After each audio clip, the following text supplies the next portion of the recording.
Good day, and welcome to this newest edition of the Tourismus Namibia-broadcast. This is obviously our magazine show where we bring you a load of topics, introduce you to destinations and to the point. Under topics today, we will talk about the trusted travel system. This is obviously an initiative that has been around for a while now. Africa CDC, as you know, they've been busy on this for quite some time now, and so we'll be looking at that one. Then furthermore, we are looking a little bit at the Stockholm Accords. This is obviously a bit to do with the fact that we are now in the preparatory stage for COP27. That's later in the year again.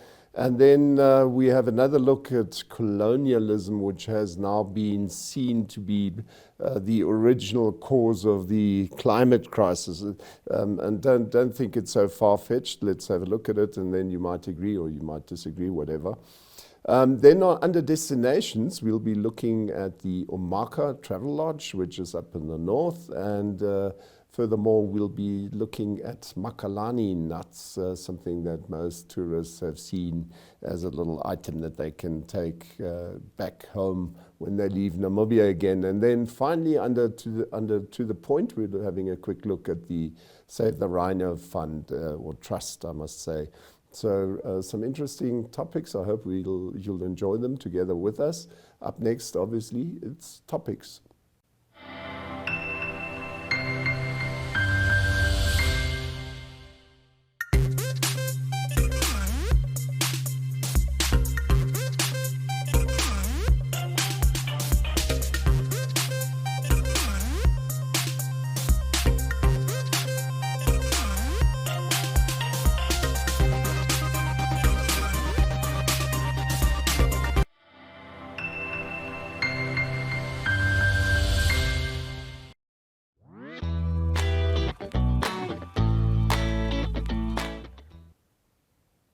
Right, welcome back, and by now most of you would have seen that I forgot to introduce myself. I'm Frank Steffen. I'm so used to you possibly knowing me, but there on the screen you can actually see it. I'm Frank Steffen. I'm the editor of Allgemeine Zeitung, the German daily, and then obviously responsible for Tourismus Namibia. Right, topics we said it is, and Trusted Travel System, TTS, also known as. So since last Tuesday, that is April the 26th, travelers who are fully vaccinated can have a digital COVID-19 vaccination certificate. And it's created in the Trusted Travel System, which has been available for some time now. It's an online platform. And so fully vaccinated travelers can use this instead of a negative PCR test result, which is actually very nice when you can do it. I actually uploaded this page. Here you can see also the address on the side there. That's where you need to go to start the process. And the idea is that travelers can enjoy the convenience of creating their authentic digital COVID-19 vaccination certificates on the internet. That's what the Ministry of Health said earlier in the week. And so the platform has been available for a while now. It's available since Tuesday.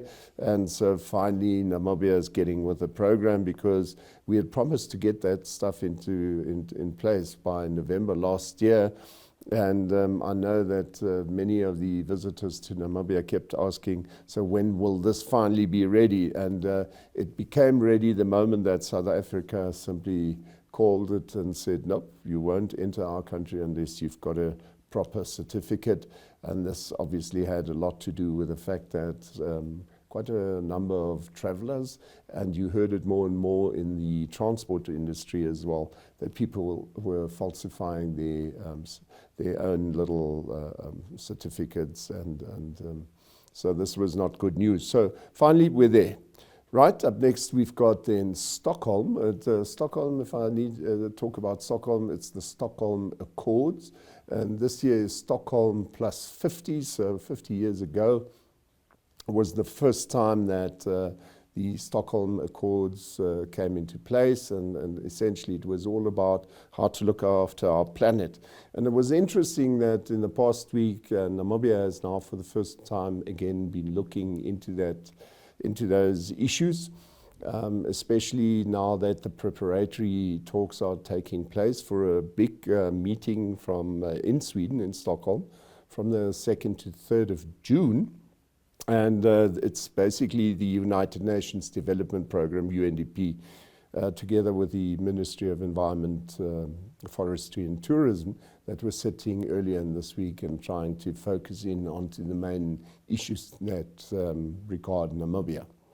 But let's have a look at this video that was played just to illustrate the point when the people started meeting earlier in the week.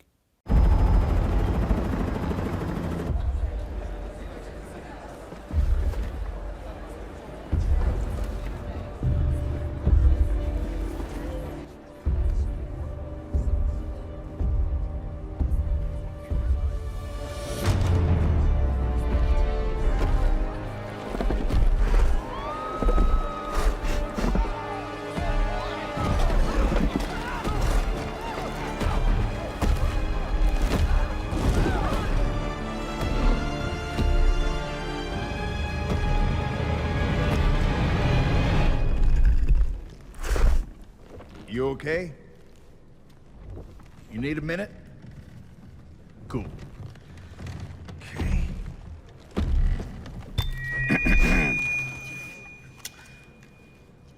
Listen up, people. I know a thing or two about extinction. And let me tell you, and you'd kind of think this would be obvious, going extinct is a bad thing. And driving yourselves extinct? In 70 million years, that's the most ridiculous thing I've ever heard. At least we had an asteroid. What's your excuse? You're headed for a climate disaster, and yet every year governments spend hundreds of billions of public funds on fossil fuel subsidies. Imagine if we had spent hundreds of billions per year subsidizing giant meteors. That's what you're doing right now. Think of all the other things you could do with that money. Around the world, people are living in poverty. Don't you think helping them would make more sense than, I don't know, paying for the demise of your entire species? Let me be real for a second. You've got a huge opportunity right now. As you rebuild your economies and bounce back from this pandemic, this is humanity's big chance. So here's my wild idea. Don't choose extinction. Save your species before it's too late. It's time for you humans to stop making excuses and start making changes. Thank you.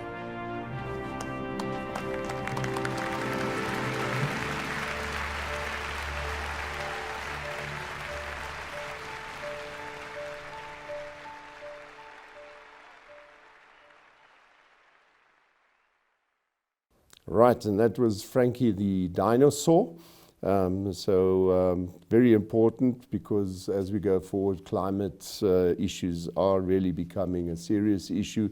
No matter what everybody thinks or doesn't think of it, we can't get past it. This is not something that somebody has just thought out to make our life difficult. It is there. Right, and then finally something, I first thought it was a bit tongue-in-cheek, but then we need to possibly have a serious look at this.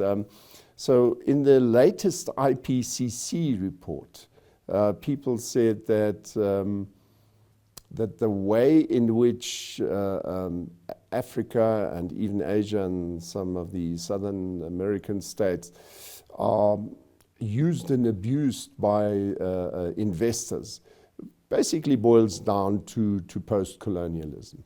And so there's nothing much new about it. But what has happened now is in the latest Intergovernmental Panel on Climate Change report that came out last week. These reports have, by the way, been coming out since 1990 already, but this time the word colonialism found its way into the IPCC's assessment report. And it looks basically at the second report, or it's one of the number of reports, but it's the second panel group that writes up the latest report, and it looks at basically the human situation, human rights, how the people cope and so on. And so they reckon that it wasn't only the driver of the climate crisis, but it's an ongoing problem. And like I said, first I thought it was a bit tongue-in-cheek, but it is not. I mean, let's face it, we don't always need to look at it and say, colonialism is once again the root of all evils.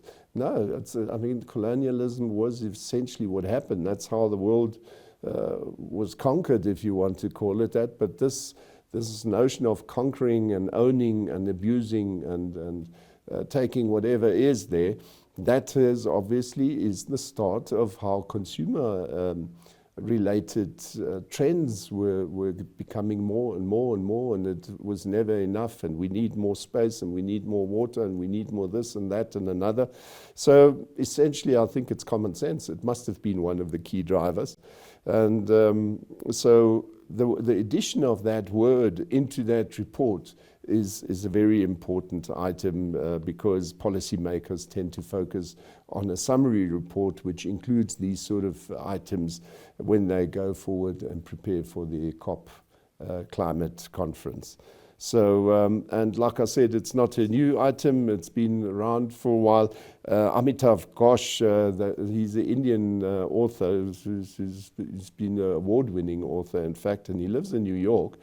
But he's been writing quite a lot of fiction, but he's also written a lot of true stuff, and he's now been more and more concentrating on climate crisis, which is basically because he has been involved in that story for a long time. And he's got a book, The Nutmeg's Curse. And that's really what it is about. People going out to find, into the world, find easier routes to get more spices to the places. And then the one thing led to the other. So it's an interesting story. But where I see the Namibian connection is obviously with us suddenly running after gas and oil like madmen. And there was quite an interesting video that came out in the past week, or a bit more. It became known on the Earth Day, and have a look at that video.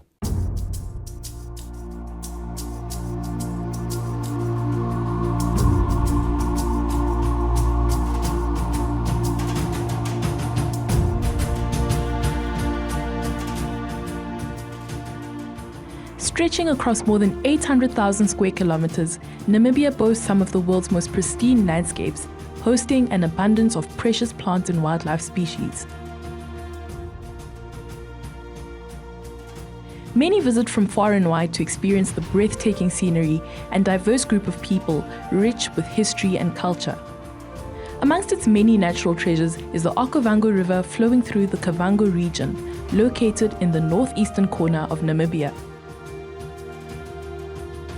The Okavango River plays an integral role in the survival of the Kavango people.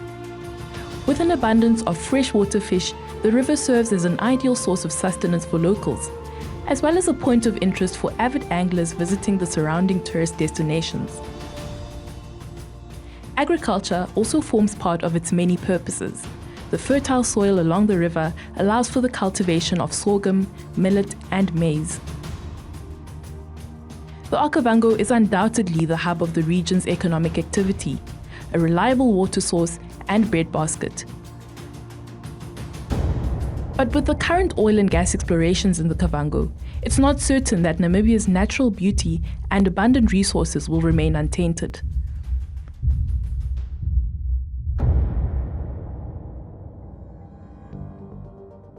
In early 2020, Reconnaissance Energy Africa, also referred to as Recon Africa, kicked off site preparations at Kawe and Mambi villages in the Kavango East region. According to Recon Africa, the undertaking entails drilling 3 conventional stratigraphic wells and conducting a low-impact 2D seismic program to determine if there's a working petroleum system in the Kavango Basin. However, it's alleged that Recon Africa will be fracking. Okay, so fracking is, relatively speaking, the latest extraction technology in the oil and gas industry. Previously, what we would call conventional oil and gas wells. We would drill into a very porous, permeable reservoir rock, so we could just put a straw into that rock, and the deep pressures can push the fluids to the wellbore and to the surface. And you don't need to stimulate the reservoir to create man-made porosity and permeability to get that oil and gas out. Now, oil and gas is generated in an organic rich rock that as you bury it, the deep pressures and temperatures will cook the organic material, and this is what bubbles off the oil and gas, one oil droplet, one gas molecule at a time. Now, oil and gas is buoyant in the subsurface, so it sort of through time makes its way through the subsurface and then hopefully finds one of those conventional traps. This frac technology allowed us to target these organic rich source rocks that tend to be very tight. So if we drill a traditional well into it, none of the oil and gas will flow to the wellbore. So instead, we have to drill these long horizontals to get a lot of, in a sense, surface area through that organic rich source rock. And then we do these multiple breakings of the rock, the fracking of the rock that creates man-made permeability. So now that oil and gas can flow to the wellbore. And essentially that's what fracking is. It is standard practice to inform the locals of any plans to operate on their land before any work commences. In this case, however, it seems it was not a priority. Recon Africa started operating in the area without the legally documents or the blessing from the traditional authority. In January now, because the exploration started in January at Ikawe village. Secondly, Recon Africa operated without a written consent from the Conservancy and Community Forest. And these are one of the biggest requirements which are stipulated or prescribed in the Environmental Management Act, which state that if you are working or doing the activities or mining activities in the Conservancy or Community Forest, you have to obtain a written permission from the chairpersons of the Conservancy, the landowners, from the traditional authorities, and from the local government. When Recon Africa was getting the license to drill, they had to have consultations with the community, the different communities. So the communities that we work with informed us that they were not consulted, and the consultations were not free, prior, and informed. That means that the consultations only talked about the benefits of what well and gas exploration will mean for the community. It never really touched on the potential impacts it will have. And then it didn't consider the social economic status of certain indigenous people that live there, that looked at if there is employment, who will be employed? Because in what type of employment will it be? How much will someone be paid? Will people just have low-earning jobs? Because we know that these mining jobs are very high-skilled jobs. Will women be employed? Will that again create gender inequality in the communities? What does it mean for their health? What does it mean for their land, for their culture? If trees are getting cut down, if animals, potentially the migration of animals also gets stopped, because this is closely linked to their cultural heritage and their livelihoods. What does it mean if areas get fenced off? And is this again a repetition of history when some people were chased out of areas and put into corridors or pushed out of their land? Why we are saying that they were not consulted or they didn't give consent is more like you were told this is going to happen, but did the whole community engage in it? Because everybody has the right to speak on what's going to happen. So not everybody was part of the consultation, but only headmen or people in leadership positions come together and speak. We are a developing nation, And we already have our own social problems. But because these activities are banned in their countries in the global north, they come to global south countries and take advantage of weak and corruptible governments and basically go ahead with these projects, irregardless of what civil society organizations and also people on the ground say, especially when they try to voice their concern.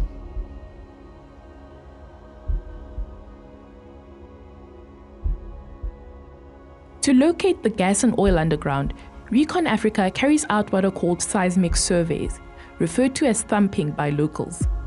This entails deploying an array of energy sources and sensors or receivers in the area of interest. The source of seismic waves is either an explosive or a mechanical source.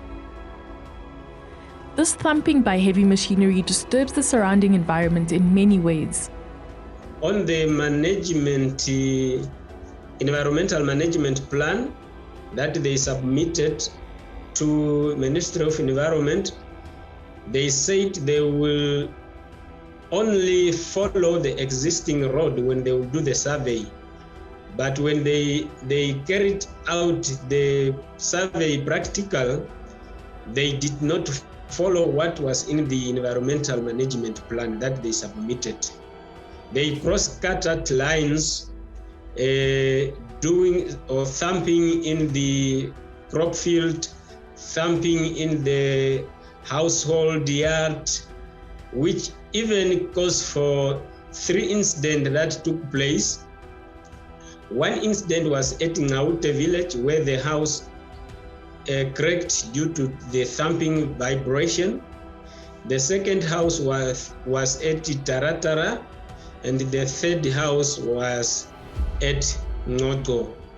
Those incidents happened as a result of thumping during their seismic survey, and also they were opening new roads which was not part of the management plan which they submitted. They managed to get a environmental clearance certificate to carry out seismic surveys, that is, sending down waves down the ground to see exactly where the oil is located. And so they have this tractor with a huge metal thing that they thump in the ground, and that sends waves down the ground. And the thumping has been, it's actually really heavy. They make it sound like it's harmless, but it's really impactful and strong, that it has caused people's houses, to be destroyed, to fall down, and people are really angry. And there was this incident where the local communities had taken Recon Africa's vehicle by force, and they wanted payment for the houses that were destroyed during the seismic that they are carrying out. And yes, it's destroying people's houses, and I don't know why this process is still continuing. That it should have been stopped. And actually what happens as well, that area where Recon Africa is exploring is a migratory area for savanna elephants. And elephants use seismic waves as well to communicate with one another, where the food is, where the danger is, that kind of thing. So it's actually what Recon Africa is doing is disturbing these animals' communication channels so that they wouldn't be able to communicate with one another as they do. And then when that happens, these animals will start, getting confused about where to go, and that's where they come, when they come closer to people's homesteads, and then, the nature, wildlife, and human conflict starts. And yeah, that's definitely a chaotic, situation we are talking about. And there has been reports of elephants now coming closer to people's homesteads now when Recon Africa started exploring for oil in the Kavango regions.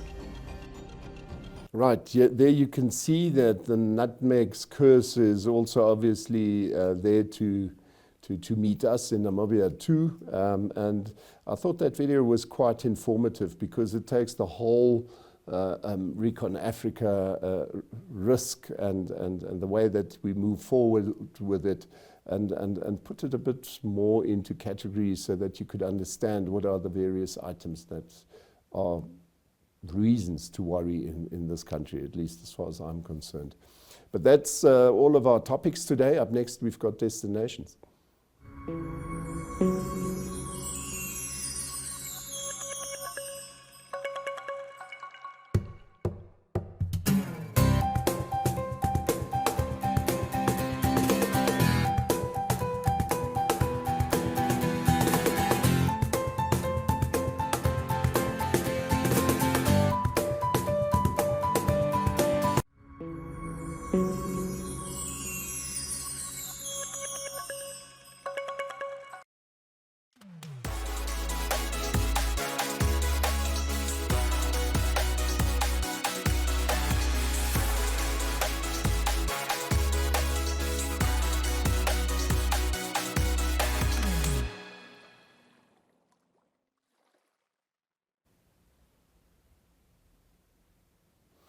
Hi, welcome back. And some of you, those of you who've been reading the Tourismus magazine or have been following this broadcast for a number of years now, might still remember that in 2019, I brought out an edition that was totally focused only on the 4O regions. 4O regions obviously being the regions up in the north, Ovamboland essentially. We're obviously looking at Oshikoto and Ohanguena and Oshana and all those areas. So one of the things that I said at the time, and I've said so in the past editions as well, once again, is that I always feel that Ovamboland is one of the least visited areas by tourists, and simply because many people don't really know what to do there. They're not quite sure how they should approach it. And I always said, if you want to get to know the Oshivambo people, then go there. You need to go there because people are friendly, and I, for example, did some wild camping, so not even in a proper camping area. I simply approached the local headman and asked him whether it's fine if I camp over on the spot. And he said, no, it's fine. If you feel secure, then I'm happy with that. And that's what I did then. And but the fact is that if you go from Etosha, and you can choose which way is the better one for you, because either you go from Tsumip up past Sinsabus, go up to Okongo, and then you go on to Inanna and on to those places. For my part, I drove from Okongo, which is close to Nkurunkuru, right along the northern border, and I went up to Ruakana at the end of the day. And I must say, I drove tar road most of the time. So most people think, oh, but you can't drive there unless you've got this or that vehicle. No, you can drive there quite well. So what you can literally do is you can do a roundabout trip by starting, let's say, in Etosha, going up to Ovamboland, and then working your way back through, or you can even carry on to Kokaveld. Whatever you do, there's plenty to do. And so the one route that we saw there was going right from Inanna past Oshikango. You just have a kink in the road basically, and then you go on to Utapi. Now this is where along that way you see Omaka Travel Lodge. And if you look at the map there, I've actually prepared for you so that you can get a better idea. That long yellow line is obviously the northern border to Angola. So like I said, this is not very clear, but you're right on the sort of left, right-hand side, you see Inanna, and then going over, you see right on the left-hand side, you see Ruakana. And then there's in the middle, you see Omaka Travel Lodge, and that is at Okalongo. So it's sort of halfway almost. There you can see at the end of the one arrow, you will maybe see Ngela Hospital, and then the other side is Utapi. And if you went down from that sort of spot from Okalongo, you would come down to Oshikuku, which is also a tar road that you can take up to that area. So if we look at the next map, you will even get a better idea. And this is obviously typically Ovamboland, very flat, very sandy, and I must say, unfortunately, also often very dry. So it's nice to see when some of the farmers make an effort there. But like you can see here, the road coming up from Oshikuku, and then here you actually see Omaka Travel Lodge in Okalongo. So it's in the Omusati region. That's the fourth region that I didn't mention just now. And it's if you look at these photos here, you will see it's known for comfortable hospitality, and it's a home away from home for local residents, obviously, because let's face it, these lodges do not only exist to please us, but very often you find that people are visiting their family in the local area, and then they end up sleeping over for a night. Like you can see here, it's got a bit of the style, very typical of how the Ovambo used to build their houses way back. It's nice and cool in summer. Like I said, it's a normal lodge, and for those of you who want to travel past there and you're not into camping, well, this is your alternative. And like you can see in the window, you can see on the opposite side are those little huts that we just looked at. They are plain and simple lodgings, but to me it's always a matter, is it clean? Yes, it is clean. Can I shower? Can I eat? Can I have a little drink in the evening? Yes, all those things are there. So even for businessmen, if you have to go up to that area, just remember Omaka Travel Lodge. And Tuno Mungoba, my colleague, she actually prepared a little video for us as well.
My name is Martha Heimbody and I am the manager of Omaka Travel Lodge in Onanjaba, Okalongo.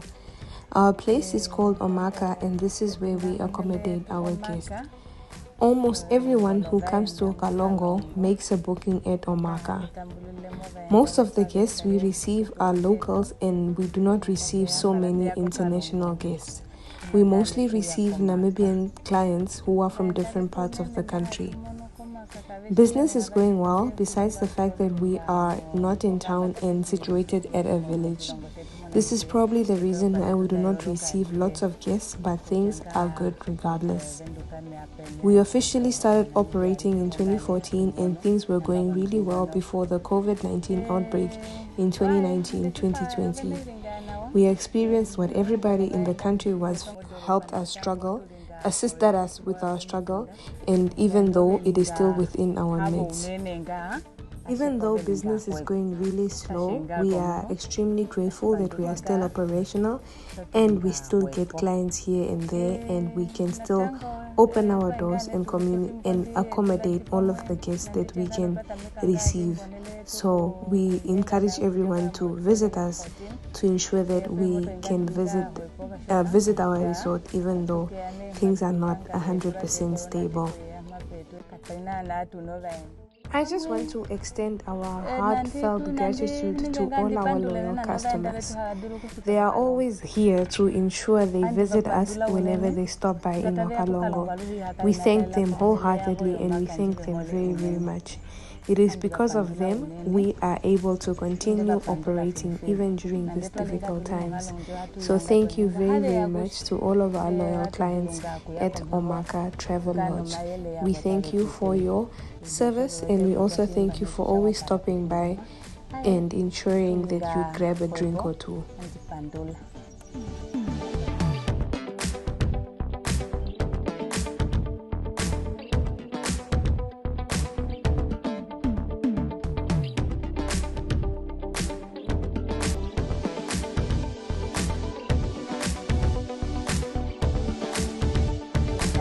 I also want to talk about our beautiful place here at Omaka, and I would like to extend an invite to anyone and everyone to always make sure that they visit us.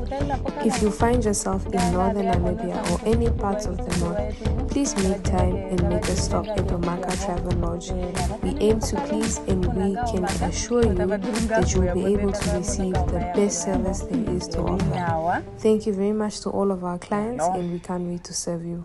Right, and that was then obviously our Omaka Travel Lodge, something different right in the north. And like I said, I like traveling in the north. I like the people there, and to me it's nice to go there, meet them. And I've been pleasantly surprised many times by when the people welcome me. Up next, we will have a look at Makalani nuts and semi-precious stones. This was a contribution sent in by Erwin Leuschner, my colleague at the Allgemeine Zeitung. And if you look at the map there, it was just to show you where to find them. So here you clearly can have a look at what we call the mole. And there in the middle you see amphitheatre, that one little yellow pinhead. So amphitheatre is very close to the beach or centre of town, whichever. You actually pass by it very often as you go into town or just exit it. So if you look at the next photo, you can have a better look here. That's the amphitheatre. That's where they also have the Christmas markets and all that sort of thing. That bigger thingy there by the water is the Strand Hotel, so it's not far from that. But anyway, so at the amphitheatre, you've got a couple of guys who have put up their little market stands there. And so they sell Makalani nuts, but they also sell semi-precious stones. Now, these are typically your Makalani nuts. While you're standing there, they will sometimes quickly carve out your name on them or put your car's vehicle number, and you can use them as a key holder and whatever. So as you can see, they're also clearly marked. These guys are registered with the municipality. So in other words, your security is not somehow that you want to worry, but is this guy proper or not? here you can see typically the images there of an elephant and stuff like that on a Makalani nut. So this is what they do. And in no time, they've got your name added on there somewhere so that you can have a private little memento that you're taking along. And there in the background, you see the semi-precious stones. Many of, especially the Damara-speaking folk, are actually mining near Karibib and Usakos as well as Omaruru. You know, many of these guys have a very hard time getting these things. You will find them also close to Spitzkopje, many of these stones. And there's small-scale miners, but it's a hard job, and they obviously sell these at these local markets to make sure that they can get their family through the winter, I almost said. And you can see them in good spirits, and they were quite happy to also do a bit of a talk to Erwin Leuschner, but I must warn you, it's in the Afrikaans language. I didn't change it because I felt it is who we are. Namibia has got many different languages, and this is typically one of them, so they stuck to Afrikaans because they're more comfortable with it. But have a look at the video. Ek is Tony. En jy is? Ek is die 6 Kroonse. Ja, en julle is albei Makalani artists. Hierso in Swakop. In Swakop. Maar julle verkoop ook nie net Makalani, julle verkoop ook klippe van. Ja, ek verkoop klippe en handgemaakte goede en so. Okay. En ek verkoop net Makalanis. Isaska, jy ry met jou fiets rond altyd, Ja. maar jy is gewoonlik by die jetty, né? Ja, ek is oral jetty en aquarium. Okay. En as so ek moet net aquarium en jetty daai area. Ek is net hierso. Net hierso. En waar is hierso? So hier by die amphitheatre. Ja, hier by die toilet, ek maak die toilet en stand. Hou die plek ook in stand hierso. Okay. Ja, so sit ek hierso. Hier wat ons nou is my besigheid hierso. Vertel vir my 'n bietjie van die Makalani. Hoe het julle by die Makalani gekom en wat maak die Makalani so special? Dit is eintlik wat ek hierdie goed geleer het. Ek het van iemand van Alex Tarot het hierdie goed begin, maar toe wil ek skool gaan en ek eers die glas skool gemaak. Toe kyk, toe sien ek nee, ek maak Makalanis. Toe probeer maak ek en dit is baie harde werk, maar ek het geprobeer om te doen en hulle lyk so. Dit is die sap van die palmboom en ek het alles hierso om vir julle te wys hoe hy lyk. En hy lyk so hier. Maar die dop is, hy lyk so, die dop lyk so. Maar ons eet hulle op. En slaan ons in die middel en haal ons die binnenkantse ene uit. Dan zet ons 5 dagen, dan krap ons en tegen ons. Dan lyk as ons klaar tegen, dan kerf ons hulle so. Okay. Ja, en dit bly vir ewig. Ons kan ook die name en alles doen. En hoeveel verkoop jy ene? Nee, ons verskillende, die goede die vaste prijs. Die soms verkoop ons 80 rand, 90 rand.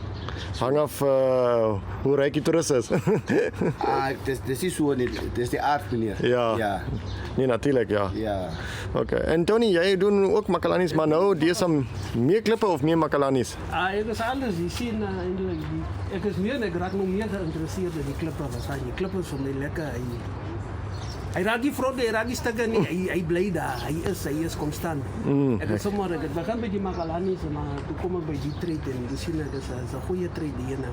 Okay. Ja, goeie trade. Vertel vir my of met COVID het julle seker baie swaar gekry? Ons het baie swaar gekry meneer, 2 jaar ons het niks gesukkel elke dag in die dorp, maar daar is niks wat aangaan nie.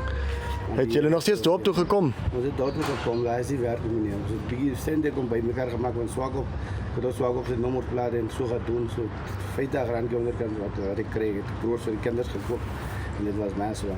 Nee, natuurlijk. En die locals koop hulle ook Makalanis? Ja, locals hulle koop ook Makalanis. Maar nie so baie nie, né? Nie so baie nie, ja. En jy, Tony? Ja, dieselfde was hard geweest. Maar nou sien jy, hulle kom nog bietjie. Hulle kom so bietjie 1 2. Ja. Die maak de mensen nou iets beter als die eerste begin wat die corona begin het. Ja. Toen was het net spookdorp. Ja. En je ziet nee, de mensen daar move people, daar is. Nou sien jy tenminste toeriste wat weer stadig terugkom, ja. Stadig en so komen hulle terug. En dink julle dit gaan weer alright word by die toeriste? Ja, of is julle alle positief. Jy sien, soos jy ons nog gekom het jy gesien, hè, dat was droog, nou begin dit nou bietjie natterig raak. So jy gaan nog nie weer. Ek glo nie dit sal weer agtertoe gaan nie. Ons gaan net voorwaarts. Ja, nee, dat is die belangrikste, ja. Ja, ons gaan net voorwaarts. Daar is iets wat jy nou. Kyk, dit daar die swaarheid deur gegaan. Sien jy net man. dit sal positief raak. Dit sal nie vir ewig net so bly nie. Ja. Die hele storie in die Makalani is, nee, die arbeid. Hy leef so easy. Jy moet hy dan enige mistake wat jy maak, as jy dan miskien miskap die hamer en jy nou die hamer en jy miskien is soos nou hierdie weer is nat, dan moet jy die sag vat, dan moet jy hom nou eers sag en dan moet jy hom oopkap. Mistake kap jou hand raak. Hospitaal toe. Dan kom die deel waar jy hom nou skoon maak. As jy hom skoon maak, dan kom die tyd nou by die blades. Mistake, jy sny jou raak. So jy moet kan, as jy begin, jy gaan jou baie raak sny.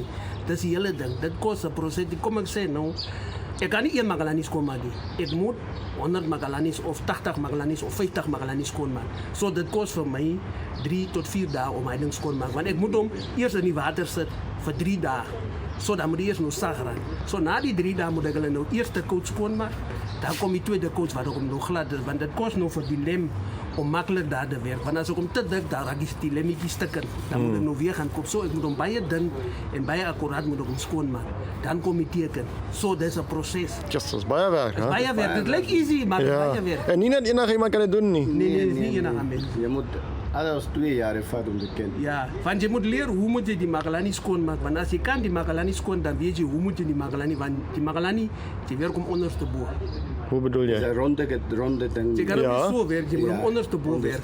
Die tekenaar moet so onderste bo lê. Ek verstaan. Jy moet laat die mes weg van jou af werk. Ja, natuurlijk, ja. Jy kan nie anders sny jy jouself, ja. Jy moet ook weet hoe jy die blade vang. Ja, dis alles daar. Ja. Life is expensive hier. Ja, altyd. Life is expensive hier. Ons is geregistreer, ons betaal ook die ding is dit. Die license. Die license wat ons moet betaal. Ja. Ja. Myne is daar binne gaan, dis myne is daar binne gaan. That's all right. Nee, ek sê baie dankie julle twee.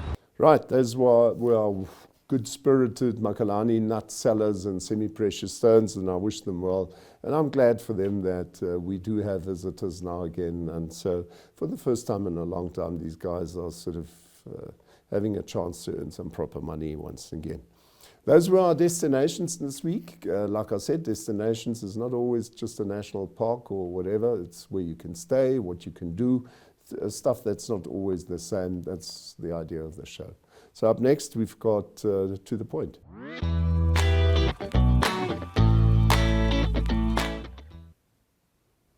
Yeah, and today we've got an interesting topic. I think you will certainly find it interesting. I find it interesting. The Save the Rhino Trust. We recently spoke about it when we looked at B2 Gold and those areas. But obviously B2 Gold is not the only one who's looking after our rhinos, quite the contrary. There are many people who are doing some serious hard work, and it's important because especially the black rhino was critically endangered, as one would say. And the interesting part of it really is that in the 1960s, we still had something like 100,000 rhinos, black rhinos, I must say, walking about freely in Africa. And the sad story is they are now estimated to be around about 5,600. That doesn't leave a lot for us to save them. And I think it's very important, especially because you can obviously imagine with 5,600 DNA and the crossbreeding starts becoming a problem. And so Save the Rhino Trust is truly doing a great job, and it's all about having these animals running in the wild. It's always nice to see them when people get quite close to them and nothing happens because they've been raised with a bottle. But at the end of the day, we really want them walking out there. There's nothing like a wild animal actually being comfortable in its natural environment. So have a look at this little video that we brought for you. So Yolanda, Save the Rhino Trust was formed in the early 80s, so 1982. And it was formed in order to address the rampant poaching of black rhino in northwest Namibia, so western Kunene. Save the Rhino Trust adopted a bit of a different approach to rhino conservation in that there has always been a really solid emphasis on community engagement and community involvement in the fight against rhino poaching. And that's as opposed to the ordinary sort of guns and helicopter and law enforcement type of approach. So that's what the trust is really all about. It's about involving local communities in rhino monitoring and rhino protection. Our core sort of mandate, we have a memorandum of understanding with the Namibian government, so the Ministry of Environment, Forestry and Tourism. Our mandate is to collect data on the rhinos in Western Kunene. So what we do is we operate in an unfenced area, so it's communal land. It's the largest population of black rhino to exist outside of formally protected areas, so outside like the national park, on the whole planet. So these are really, really very special rhinos, desert adapted as well. They move in amongst the communities, they move freely, there's no fences. And so what we do at Save the Rhino Trust is we deploy teams at different sort of locations throughout the landscape. And these guys spend 20 to 25, sometimes 30 days monitoring rhino on foot from those camps. So, you know, they're out in the bush collecting data, taking photos, taking GPS readings, and basically just making sure that the rhinos are safe. They're also accompanied by NAMPOL officers. So there's one Namibian police officer with every one of our teams that we deploy for safety purposes. Great. What type of research are you conducting? Yeah, so we produce an annual population assessment each year. That's released around end of February, beginning of March. That's sent to the ministry. And so because black rhinos are specially protected species, the Ministry of Environment, Forestry and Tourism retains management rights over those animals. In other words, you know, decisions around translocation or rangeland expansion, that type of stuff, all remains the remit of the ministry. So our population assessment, in other words, all of the data that we gather throughout the year, that all goes to the ministry and enables them to make informed science-based management decisions on the population.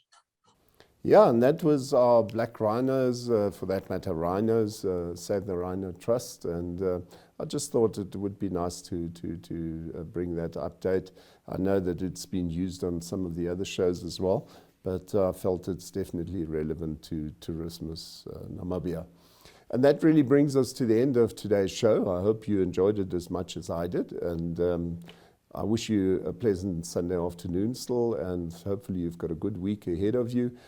Just remember that in Namibia, obviously Monday is a holiday because today is obviously Workers' Day, and in Namibia the rule is that if a holiday falls on a Sunday, then the Monday is automatically a holiday. So tomorrow is still a day off. And then on Wednesday we work, and after that it's Kasinga Day, which is another holiday. May is always our holiday month. That's the way it works in Namibia. So on Wednesday it will be holidays again, but then Thursday and Friday will be normal working days. So for the week ahead, if you're on leave, enjoy it, have a good, well-earned rest. And otherwise we see each other next Sunday, same time, same place. Until then, remain safe. Bye.